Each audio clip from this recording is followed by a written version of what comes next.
speaker. And I'm going to read two bios because we have a two-part program today. We have a platform this morning and we have a film this afternoon. And we have a speaker and we have a filmmaker with us. A native New Yorker, Dov Taylor was ordained at the Hebrew Union College Jewish Institute of Religion in 1968. He is Rabbi Emeritus at Congregation Soleil in Highland Park, Illinois, where he served for 25 years as a leader of Shavuot Kitov in Woodstock, Vermont, where he now lives.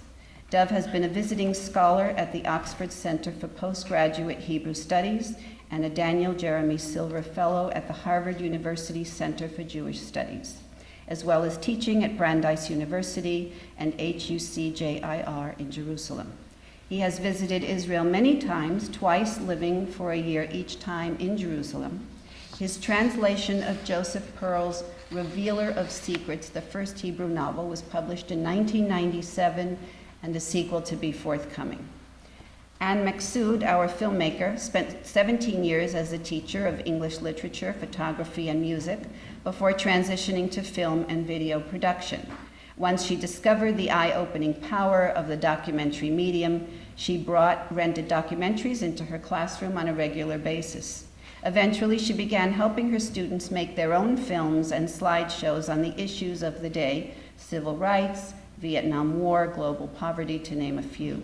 She approaches filmmaking from the perspective of an artist as well as an educator. Today's topic is In Search of Hope, and I'd like a warm welcome for Rabbi Dov Taylor.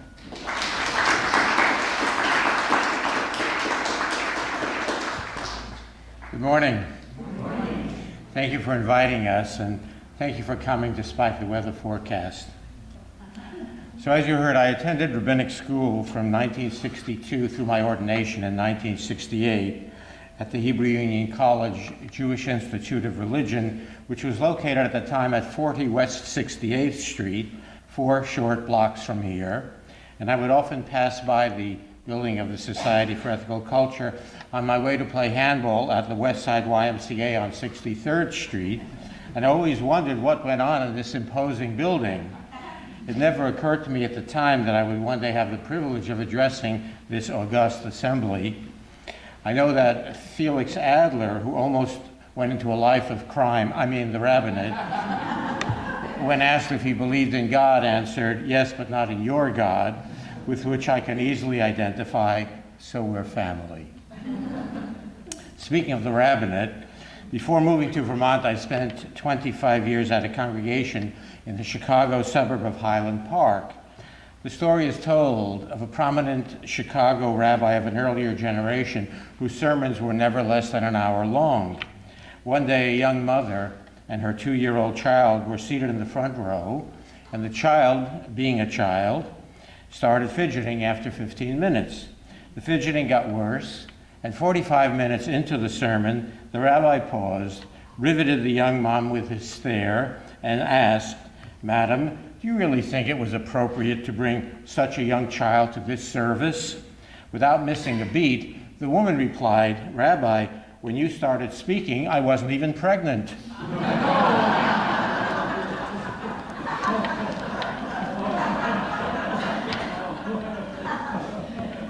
I trust that no one here will become pregnant during my remarks this morning.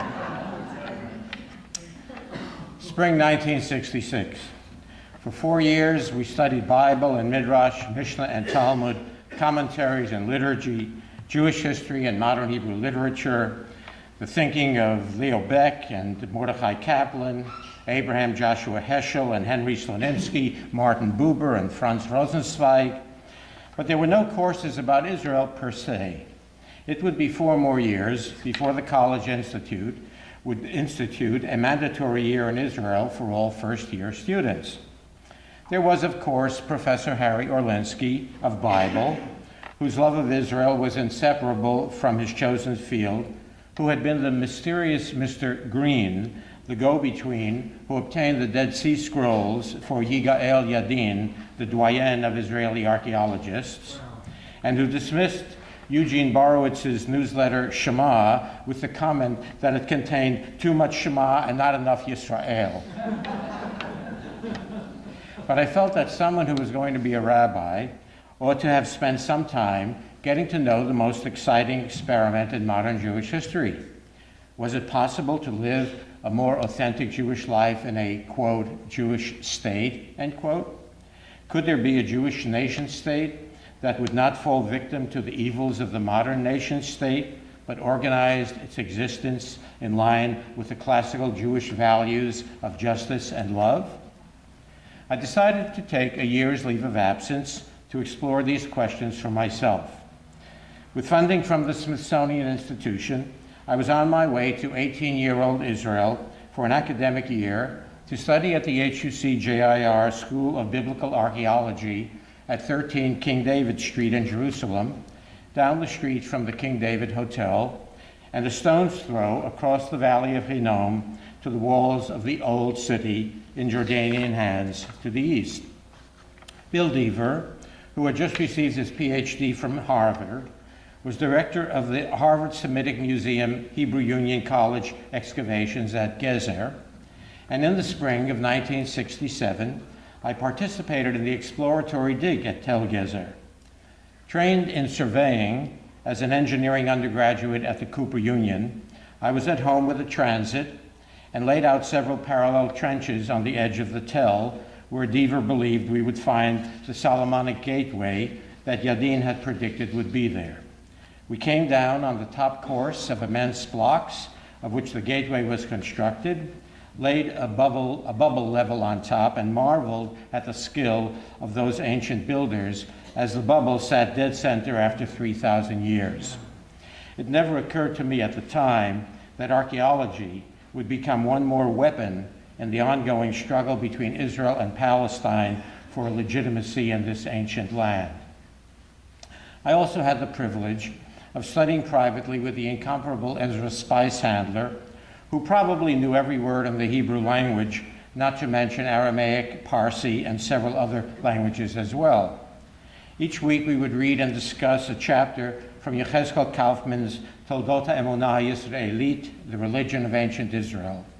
Kaufman's thesis was that Israelite monotheism began with Moses, and that Israelite religion was so utterly free of myth that the biblical authors didn't even understand paganism. It was absolutely different from anything the pagan world knew, wrote Kaufman. Its monotheistic worldview has no antecedents in paganism. We now know that in all likelihood, the Israelites were never in Egypt, didn't wander in the wilderness, didn't conquer the land in a military campaign, and didn't pass it on to the 12 tribes of Israel, which in any case never existed. The God of Israel had a female consort, and Israelite religion adopted monotheism only in the waning period of the monarchy and not at Mount Sinai. Most of those engaged in scientific work in Bible, archaeology, and Jewish history, who went into the field looking for proof to corroborate the Bible story, now agree that the historic events relating to the stages of the Jewish people's emergence are quite different from what that story tells.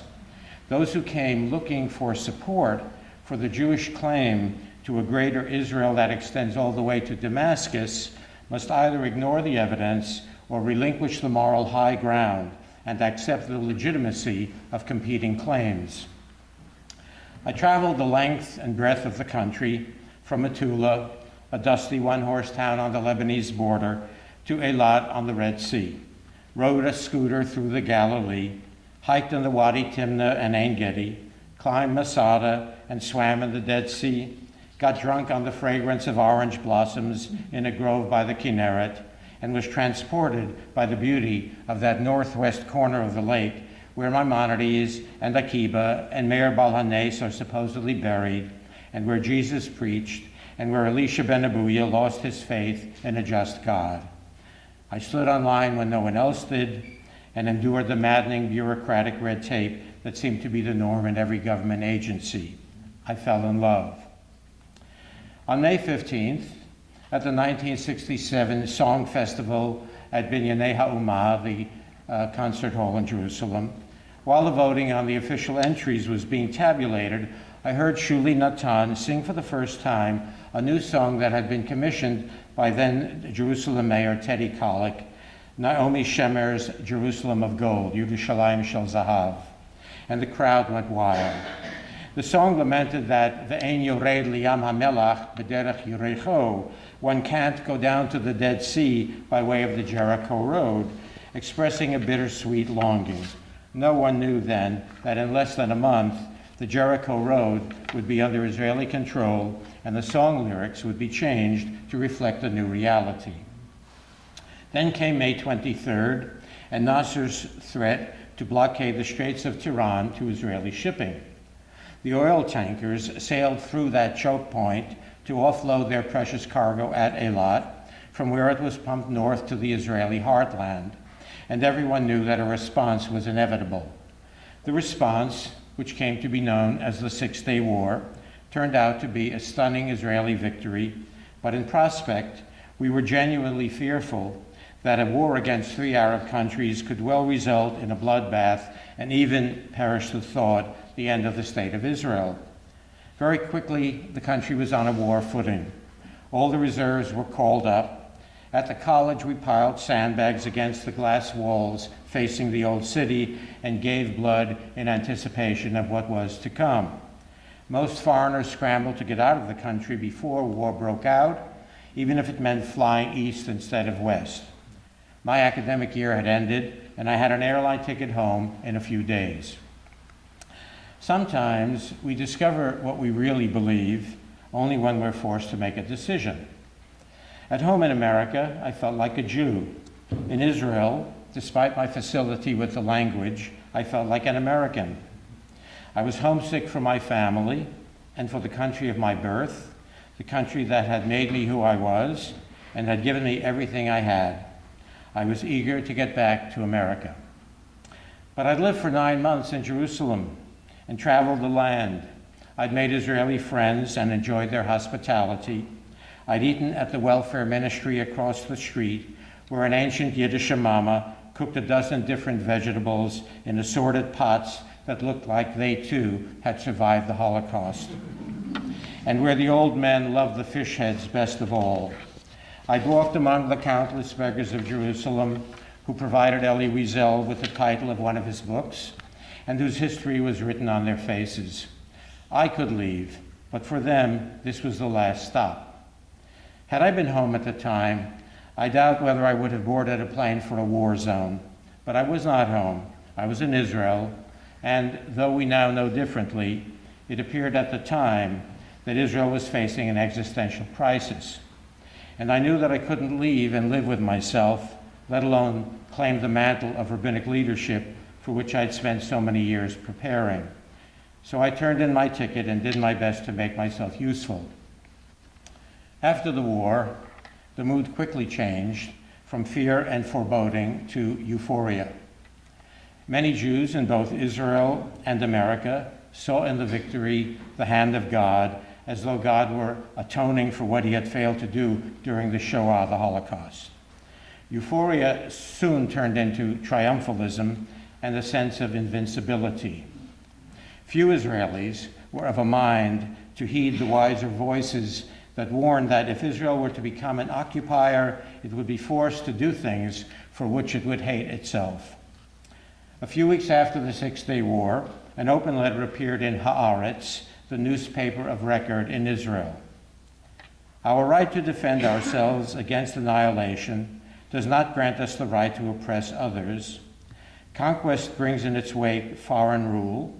Foreign rule brings in its wake resistance. Resistance brings in its wake oppression. Oppression brings in its wake terrorism and counterterrorism. The victims of terrorism are usually innocent people. Holding on to the territories will turn us into a nation of murderers and murder victims. Let us leave the occupied territories now.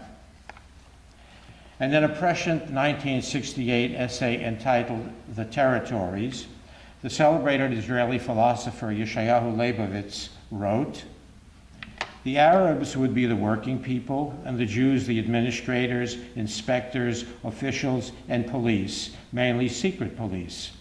A state ruling a hostile population of 1.5 to 2 million foreigners would necessarily become a secret police state with all that this implies for education, free speech, and democratic institutions.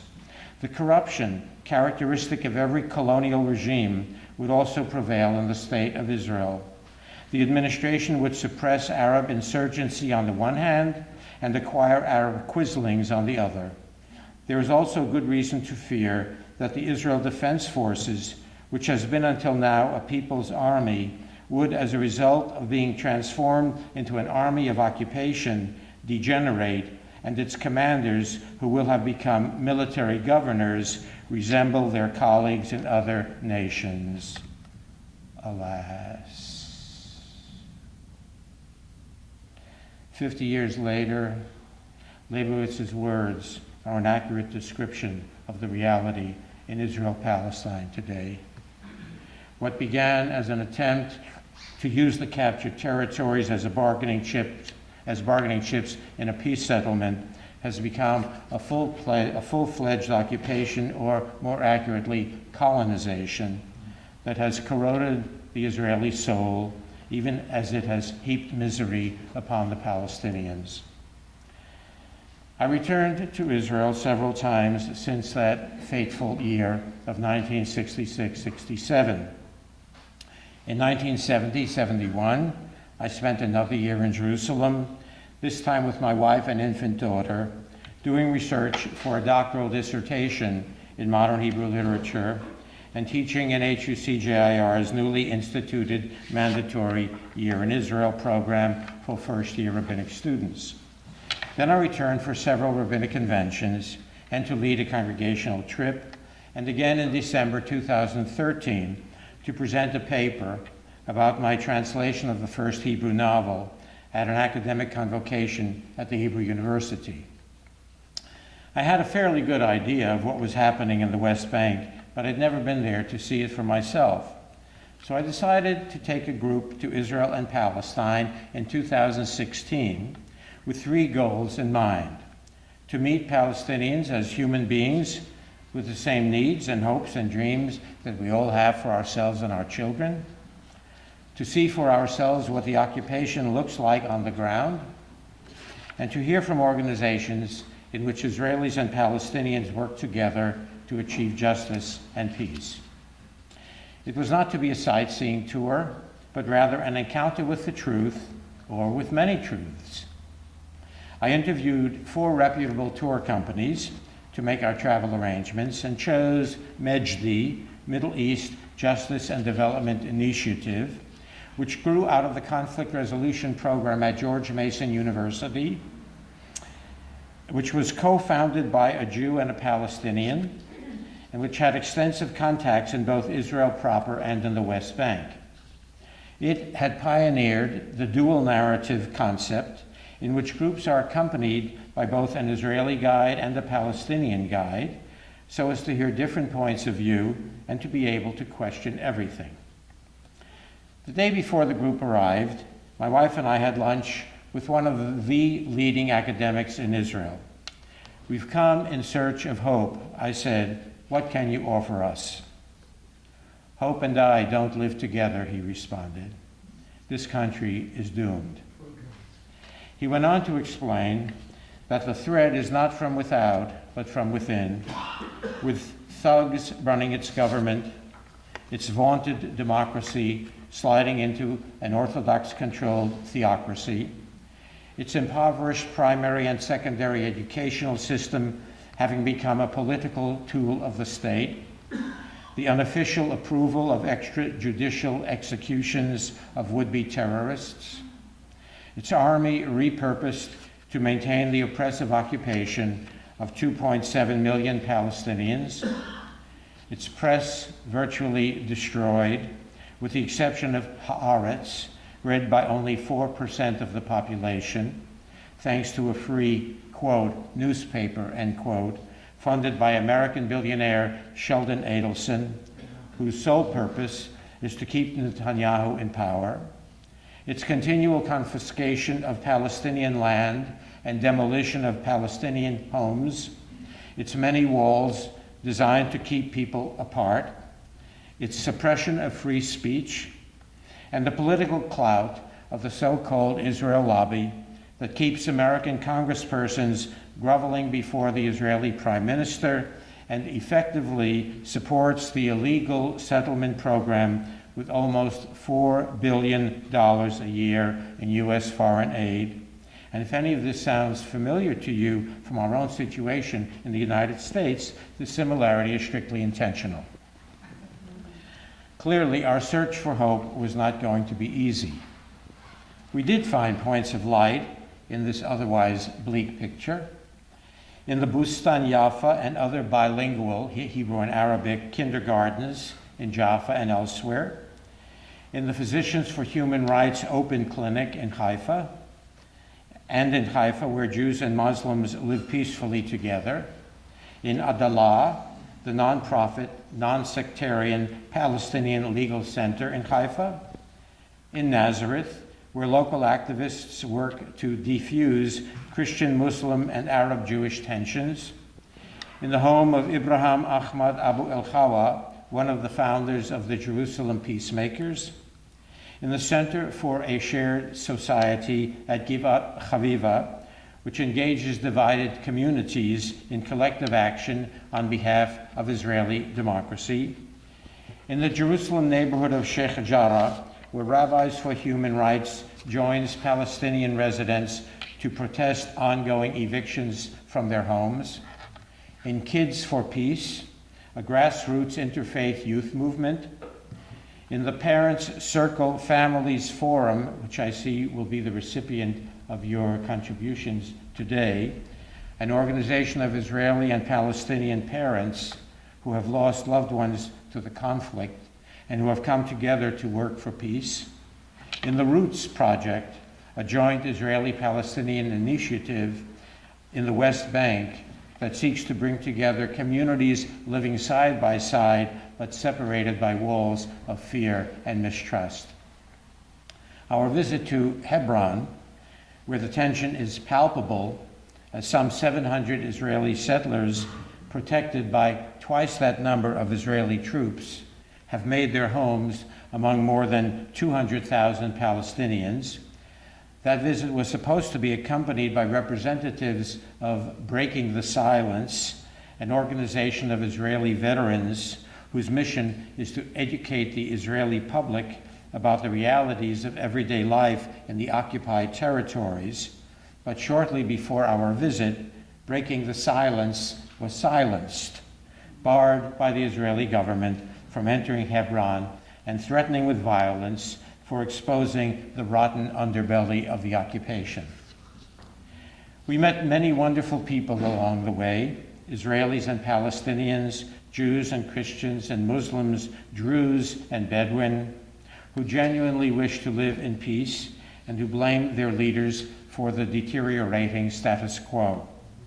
If there is to be any resolution of this intractable conflict, I believe that it will come about from either grassroots efforts on the part of both Israelis and Palestinians, or from a fundamental change in U.S. foreign policy which effectively underwrites the disaster.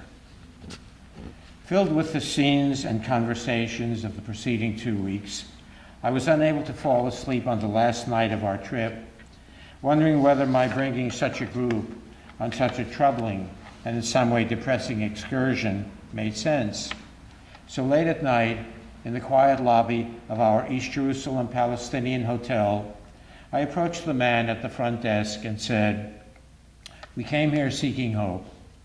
I wanted Americans, and American Jews in particular, to get to know Palestinians as human beings like themselves, with the same needs, hopes, fears, dreams for themselves and their children.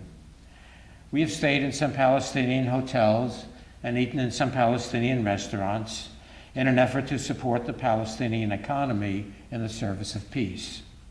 We've been accompanied by 2 guides, an Israeli and a Palestinian, from whom we've heard competing narratives, and we've seen for ourselves the corrosive effects of the occupation on both the occupied and the occupiers.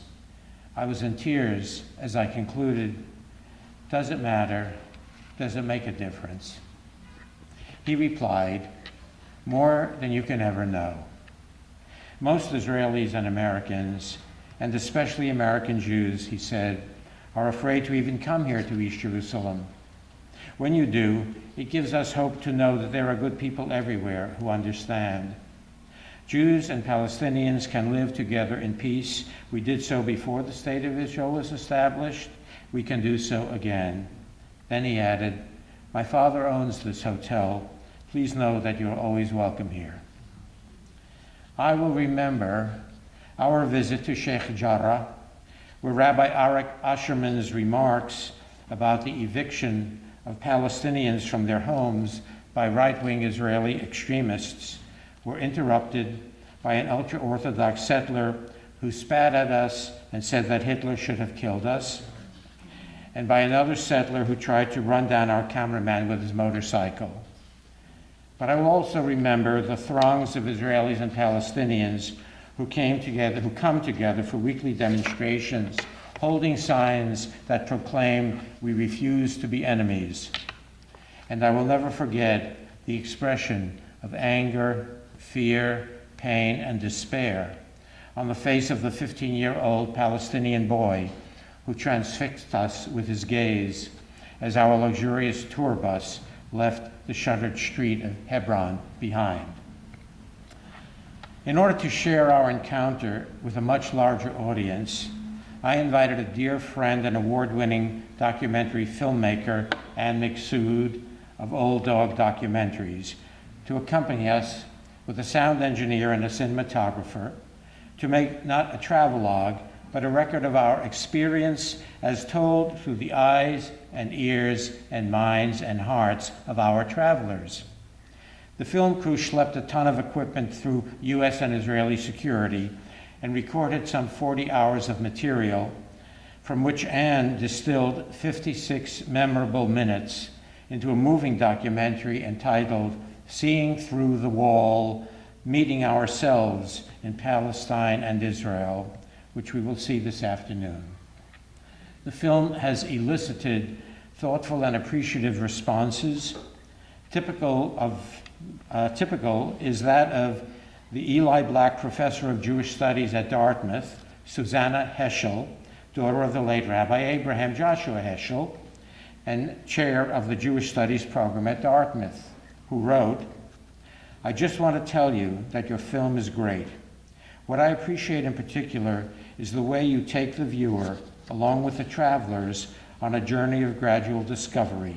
You don't give us the conclusions or a drumbeat of ideology, but let us follow along. I know there is a huge split about Israel, and I appreciate that your film takes a gentle, sympathetic position toward all sides. You create a tone of voice that I think is absolutely crucial if we are to make any progress." When I invited Anne to document our experience, I hoped it might serve to engender a civil discussion among Americans in general and American Jews in particular. In prospect, it hadn't occurred to me that a very different audience would view the film as a sign of hope. I was in for a surprise. A 26-year-old Palestinian man was part of a small group private screening in a private home. By the end of the film, he was weeping. Then he said, "I want to tell you why I was weeping. I grew up in a refugee camp in the West Bank. The only Israelis I ever saw were either soldiers armed to the teeth or settlers who took our homes and our land. Now I see that there are Israelis and American Jews who are sympathetic to our plight. This is a very hopeful sign to me, and I want my people to know about it." That same young man then attended a screening of the film at our local theater in Woodstock, which was almost filled to capacity of 500. During the Q&A that followed, he joined Ann and me up front to respond to questions. He suddenly turned to me and said, "Rabbi Taylor, I need to apologize to you." I had no idea what he was talking about. Then he turned to the audience and said, "And I need to apologize to you as well. When I was in the refugee camp, I cursed the Israelis and the Jews and the Americans, and now I see that there are Israelis and Jews and other Americans who understand our situation and are sympathetic, I apologize to all of you for cursing you. I wrote these words after having seen the Broadway play Oslo, which Peter Marks of the Washington Post called, hands down, the best new play of the season. It tells the story of the back-channel talks that led to the 1993 Oslo Peace Accords. It reminds us that when we meet on a human level to talk to one another and to truly listen to one another, walls of fear and anger and mistrust can crumble. It gives us hope in a dark time. In his 1988 volume, Where Are We?, Leonard Fine tells a story that is true, whether or not it is apocryphal. In 19th century Russia, Beryl asks a non-Jewish acquaintance, "What do you Russians really think of the Jews?" "Well, to tell you the truth, we think you're a remarkable people. You're smart, you're clever, you're hardworking, you value education, you care for your families. But there's one thing about you that really bugs me." "What's that?" "You think you're better than us. What makes you think that?" "Well, it's a long story," says the Jew, "but I'll make it short. We think we're your moral betters because you hunt and we don't hunt." "You silly, trivial people. Of course you don't hunt. We don't let you own guns." Whereupon Beryl's Jewish friends say, "Tomorrow we pack and go up to the land, to Jerusalem, and there we shall prove that even with guns we shall not become hunters." Fine concludes, now that Jews have guns, will we too become hunters? And now we know the answer. Now that Jews have guns, we have still not become hunters. Instead, we have become far worse than hunters, most of whom hunt in order to eat. What we see today is that Jews with guns use violence to maintain the brutal occupation of 2.7 million Palestinians who yearn for independence, to turn Gaza into an open-air prison camp, to condone the extrajudicial execution of would-be terrorists, to confiscate Palestinian land and demolish Palestinian homes, to suppress free speech and intimidate both Palestinians and Israelis who oppose our shameful behavior, to give the lie to the myth we've been telling ourselves that Jews are somehow more ethical than others.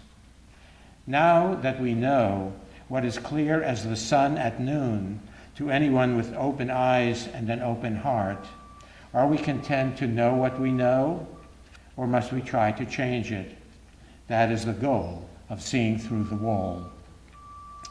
It pains me to tell you that among the many venues where the film has been or will be screened, film festivals, churches, community centers, and the Society for Ethical Culture, there is but one synagogue I know of in the entire country that has had the courage to show the film.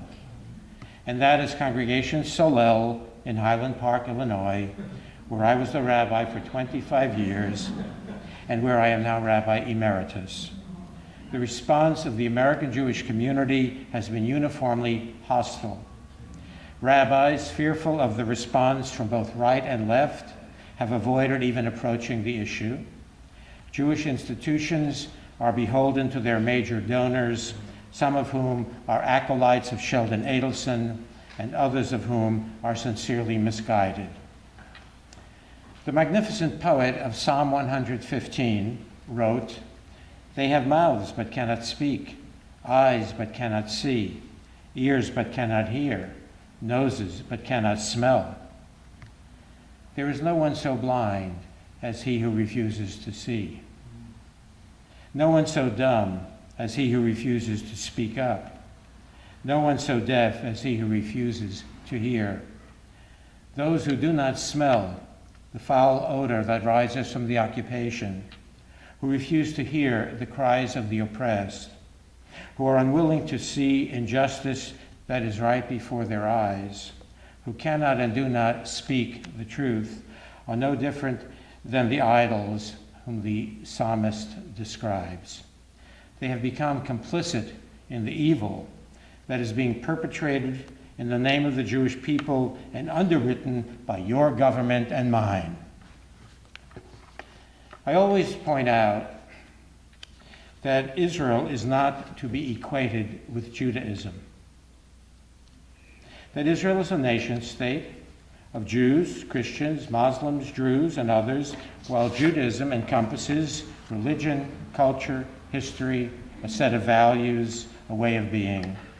But I'm afraid that the distinction is lost on many people, especially when they hear the Israeli Prime Minister falsely claim to speak in the name of the entire Jewish people. The result is that an increasing number of young Jews are turned off to Judaism. If this is what Jews do, they think, I want nothing to do with it. Furthermore, it is undeniable that the now half-century-old occupation and colonization of Palestine has been accompanied by a troubling increase in anti-Semitism worldwide. I don't believe that it has created anti-Semitism, the seeds of which are ever available to demagogues, but it has certainly elicited it, and the distinction probably makes little difference to Jews in France and England and Turkey and elsewhere who are increasingly the objects of hostility and violence. The Israeli national anthem expresses a 2,000-year-old Jewish hope, L'hiot am chofshi ba'artzenu, to be a free nation in our land. The state was to have been the vindication of 2,000 years of Jewish suffering, the fulfillment of centuries of Jewish prayers and dreams, the justification for a refuge from anti-Semitism, the validation of what we Jews said about ourselves, that if Jews had power, we would never do the nasty things those Gentiles do. It was never to have been a conqueror, an oppressor, a dispossessor, a colonialist regime.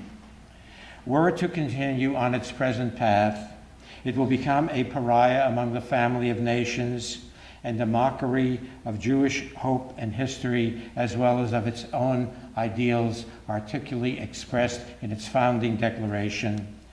And it will deprive American Jewry of its vicarious Jewish identity and leave it with an existential crisis of its own, which might not be a bad thing. CAR, C-A-R-R, the Chicago Area Reform Rabbis, meets periodically and opens its meetings by singing the Star-Spangled Banner and Hatikvah. At the one meeting I attended, after the singing, I asked why it was necessary to precede the meeting with the singing of national anthems at all, and why it was appropriate for an American Rabbinic Association to open its meetings with the national anthem of a foreign country. The 24 or so colleagues seated around the table looked at me as though I had just stepped off a spaceship from Mars, and muttered that this was the custom that they had always practiced.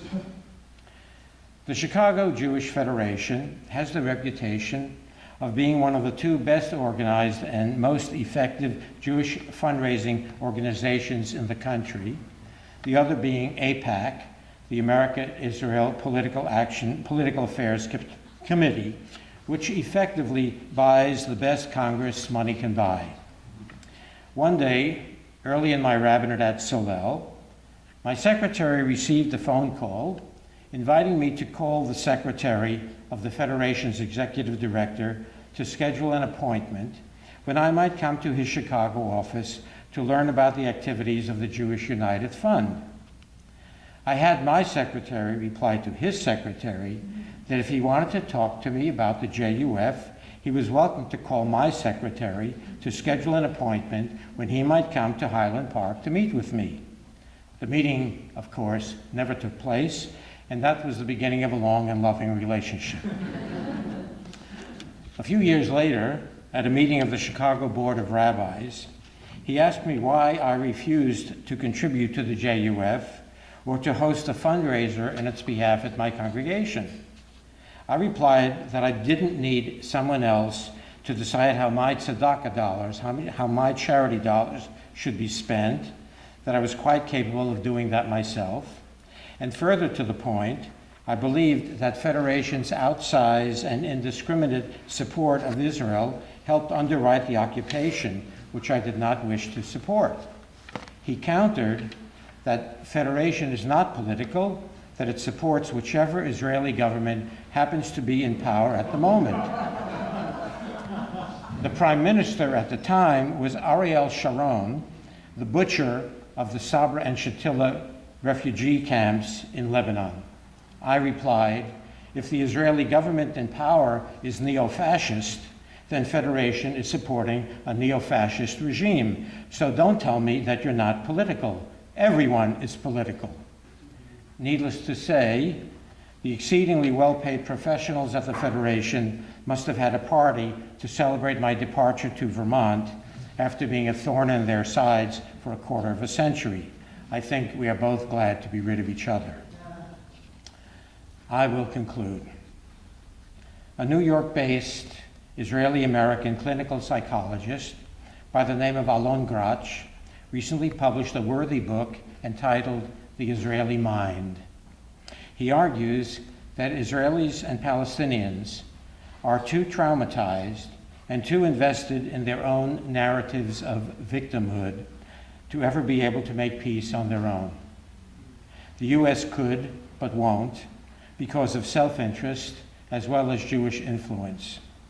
And that leaves the challenge to American Jewry, were it to awaken from its stupor and be willing to use its considerable financial and political power to do what it should have been doing for years, though Grach doesn't hold out much hope that this will happen.